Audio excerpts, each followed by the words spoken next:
सब लोग उनसे कहते थे कि अभी तक घर पे बैठी है, कुछ जॉब नहीं कर रही, इतना बड़ा हो गया बच्चा, कुछ कमा नहीं रहा। तो मम्मी चुपचाप सुनती रहती थी। जब मेंस में नहीं हुआ तो छोड़ तो इसलिए नहीं सकते थे क्योंकि सेकंड ऑप्शन कोई और था ही नहीं। मेरे पास कुछ ऐसा ऑप्शन था ही नहीं कि मैं ये कर लूंगी, या मेरे पास कुछ ऐसा फैमिली बिजनेस है बड़ा तो मैं उसमें इन्वॉल्व हो जाऊंगी। तो कोई और ऑप्शन मेरे पास था ही नहीं। अगर मैं इसको छोड़ देती 2 साल बाद इतना दूर आके, तो मुझे वापस से वही 10,000 15,000 वाली स्कूल में पढ़ाना, वही जॉब मुझे वापस करनी पड़ती। मेहनत के साथ साथ ऊपर वाले ने भी आपकी मेहनत की, मैं बोलता हूँ ना ऑनेस्टी, जब आप ऑनेस्टी के साथ कोई काम करते हैं ना, ऊपर वाला देख रहा है, कोई ना कोई तो है जो सारे हिसाब रख रहा है। An academy.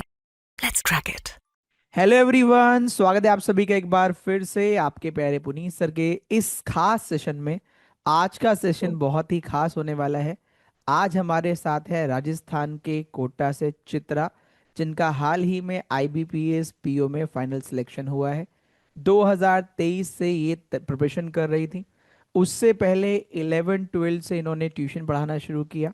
2023 से 23-24 में प्री निकले, कुछ मेंस निकले, और फिर होता है ना आप सबके रिलेटिव्स की तरह और फ्रेंड्स की तरह लोगों का ये कहना कि अब रहने दीजिए, अब आपके सिलेक्शन आपसे नहीं होगा।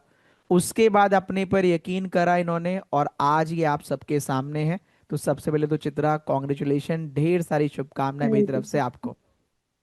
Thank you so much sir. Thank तो यू। पहले पहले तो ये बताइए, आपने 2023 से पढ़ना शुरू किया था बैंक की प्रिपरेशन, और आपने समय रहते रहते प्री भी निकाले, फिर कुछ मेंस भी निकाले।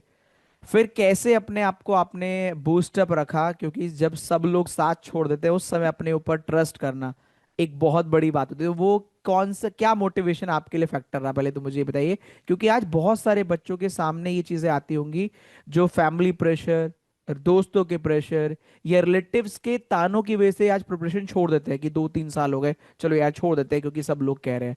तो वो मुझे बताइए।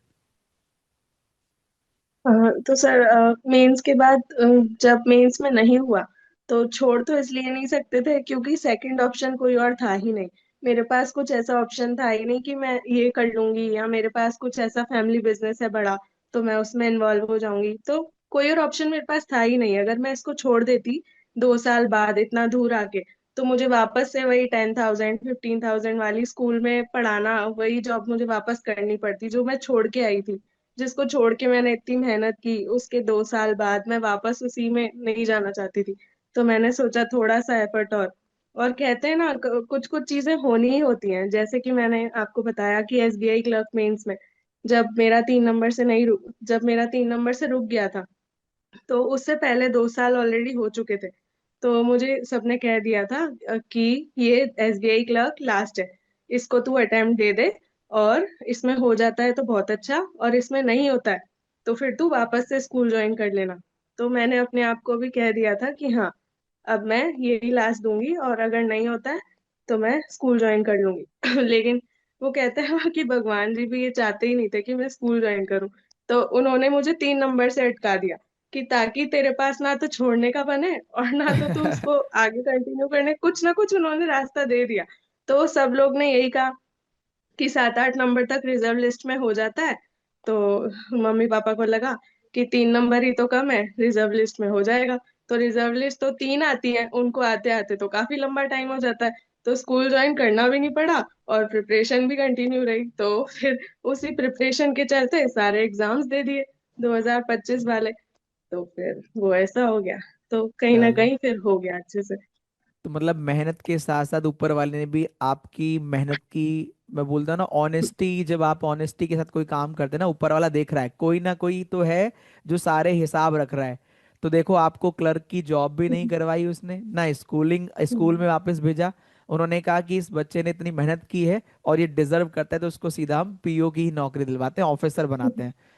तो मुझे ये हाँ जी बताओ, सर। क्योंकि देखो आपकी जर्नी ना थोड़ा अलग से हटके है, क्योंकि जैसे अभी आपने बोला तो वो बहुत बच्चे रिलेट कर रहे होंगे। बहुत बच्चे रिजर्व लिस्ट का वेट वेट करते रहते हैं, मेरे पास मैसेज आते हैं कि सर मेरे 2 नंबर कम है, मैं क्या करूं, मेरा क्या रिजर्व लिस्ट में आ पाएगा।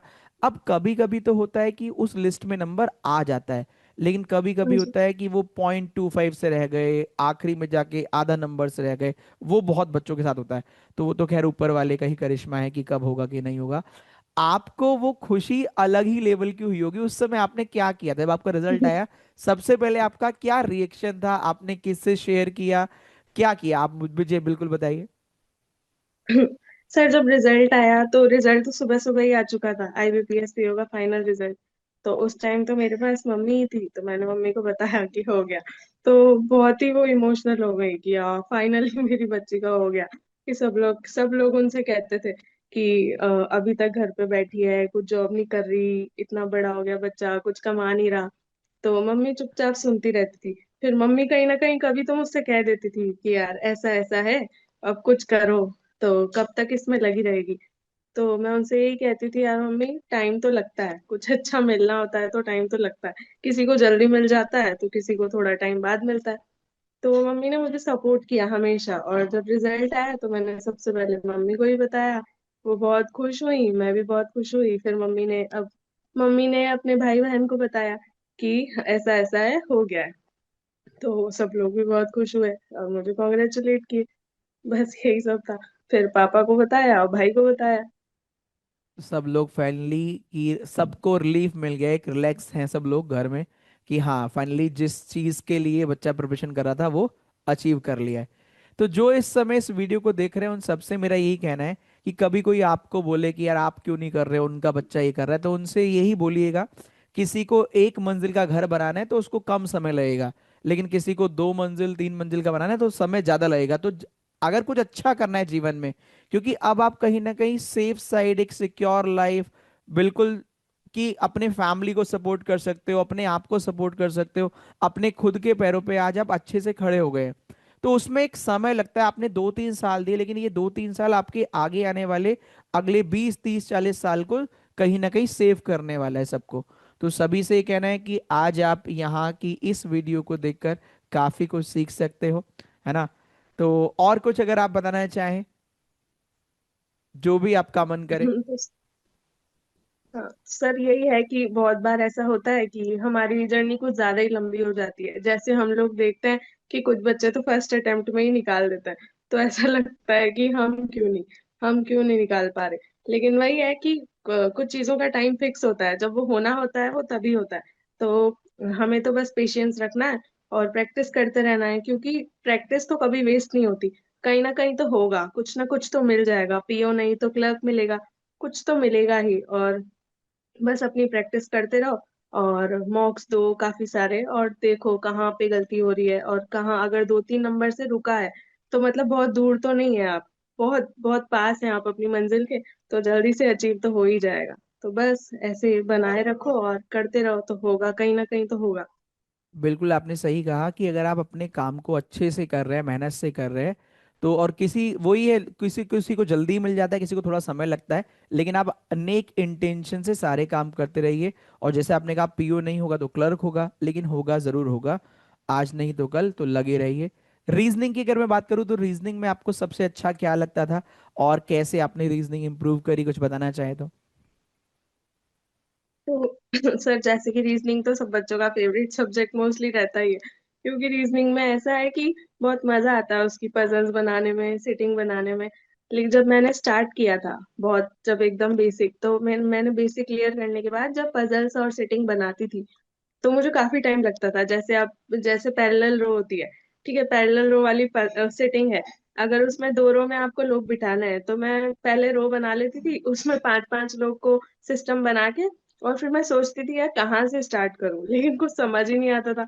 तो उसमें बहुत टाइम वेस्ट हो जाता था। लेकिन फिर जब 10 बजे 10 पजल वाली क्लास देखी, तो आप बोलते थे कि हमें ऐसे 5-5 लोग पहले से बना के, ऐसे कुछ नहीं बनाना।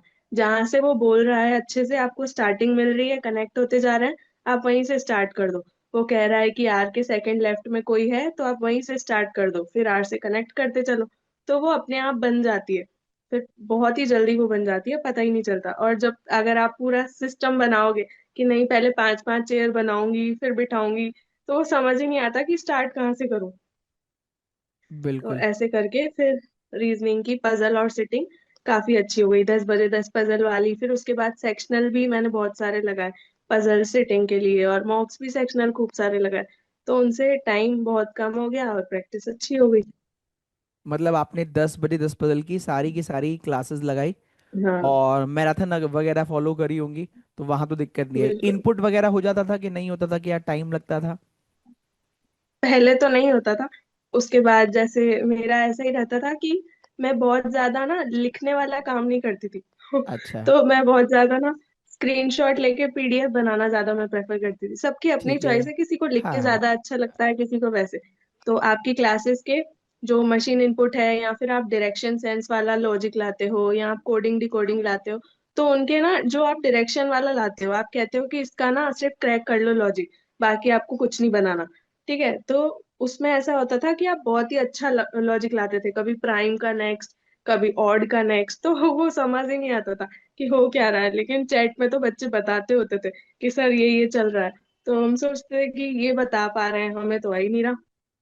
तो फिर मैं यही करती थी कि जब आपकी थोड़ी सारी क्लासेस हो जाती थी, 7 8, जैसे आप मेंस के टाइम काफी सारी लाते हो, 50 घंटे ऐसे कुछ की पढ़ाएंगे आप, तो हम्म। ऐसे लंबी लंबी क्लासेस होती थी, तो उनका मैं स्क्रीनशॉट ले लेती थी। जैसे कि मैंने इनपुट का ले लिया, और उसके नीचे का जो उसका लॉजिक लिखा हुआ है उसका भी ले लिया।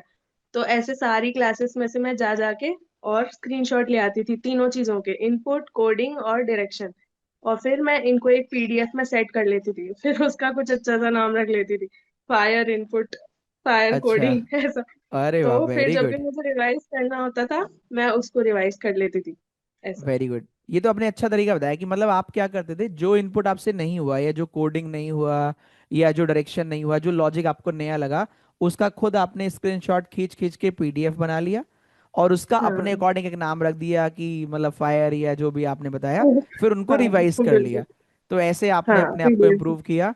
क्योंकि बाकी तो हाँ क्लास के अंदर कुछ बच्चे तो कर रहे हैं, और वो कुछ का ही सिलेक्शन होता है, क्योंकि मेंस में तो पहले प्री में कुछ बच्चा छट गया, फिर मेंस में छट जाएगा, है ना? तो वो तो तभी हो पाएगा जब हमें सब में ही अच्छा हो रहा होगा। अच्छा, स्टार्टिंग जब आपने पजल में किया, सबने कहा 10 बाई 10 पजल से आपका इंप्रूव हुआ, फिर गोल्डन रूल्स हाँ। हमने उसके बाद अभी गोल्डन रूल्स बनाए थे, चक्रव्यूह मेथड ये बनाए थे। इसको करने के हम्म। बाद जैसे कुछ पजल तो बहुत जल्दी बन जाती होंगी, तो स्टार्टिंग जब आपने किया था, जब कुछ नहीं पता, तो कितना समय लगता था पजल वगैरह बनाने में, और इनके बाद कितने समय में ये चीजें होने लगी कुछ?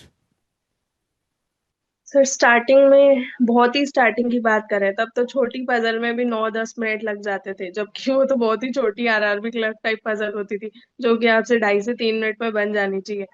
तो उसमें बहुत ही टाइम, 9 9 10 10 मिनट लग जाते थे, जो बच्चे बहुत ही जल्दी बना लेते हैं 2 2.5 मिनट में। तो ऐसा लगता था कि 2 2.5 मिनट में बन कैसे रही है, इतना तो टाइम पढ़ने में ही लग जा रहा है। फिर उसके बाद जैसे जैसे बनाते गए, तो फिर जब खुद से 2 2.5 मिनट में बनने लगी, तब लगा हाँ सच में ऐसा होता है, मजाक नहीं था वो।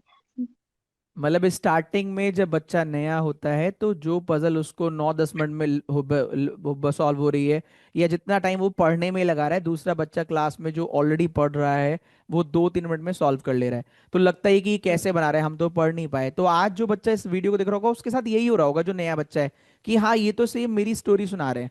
वो इस समय ये ज्यूम हम्म। कर रहा होगा, ये बात सुनने के बाद, कि ये तो मेरी बातें कर रहे हैं। तो आप जो इस वीडियो को देख रहे हो, इस जर्नी को वहां से यहां तक लेकर आना है। और वो केवल तभी पॉसिबल होगा जब वो निरंतर आप प्रैक्टिस करते रहोगे, सारी क्लास फॉलो करोगे, तो वो 9 मिनट वाला समय 2 मिनट में भी जाएगा। अभी जो मेंस में आधा घंटा लग रहा होगा, या डर लग रहा होगा कि कैसे होगा, वो भी 5 6 7 8 मिनट में जाएगा। लेकिन उसके लिए लगातार मेहनत करते रहना पड़ेगा। लॉजिकल रीजनिंग, हाँ वो मैं अटेम्प्ट करती थी, सारे नहीं, बट हाँ कुछ कुछ जो चीजें मुझे अच्छी लगती थी, जैसे कोर्स ऑफ एक्शन हुआ, कुछ कुछ टॉपिक पकड़ के जो आपका स्ट्रांग है, कोर्स ऑफ एक्शन हुआ, या एजम्पशन हुआ, या फिर जिसमें वीकन और स्ट्रेंथन वाला पूछता है आर्ग्यूमेंट, ये इस तरह की चीजें, सब चीज नहीं, मतलब सारा तो मतलब हम कर भी आपने नहीं इसमें से सकते। सिलेक्ट कर लिया कि मेरे को जो टॉपिक हम्म। अच्छे समझ में आ रहे हैं उसी को सॉल्व करूंगी, वरना नहीं, कि नेगेटिव हाँ नहीं होना बिल्कुल। चाहिए। हाँ चलो, बहुत बढ़िया। तो अब तो खैर, अब आप ऑफिसर बन गए हैं, तो बहुत जल्दी मैं मिलने बुलाऊंगा आपको, जब मीटअप रखेंगे तो आइएगा। Wish you all the very best आपके आगे आने वाले फ्यूचर के लिए। खूब ऐसे खुश रहिए, खूब फैमिली पेरेंट्स का नाम रोशन कीजिए। ओके, बाय बाय, बिल्कुल take sir. Care. Thank you sir.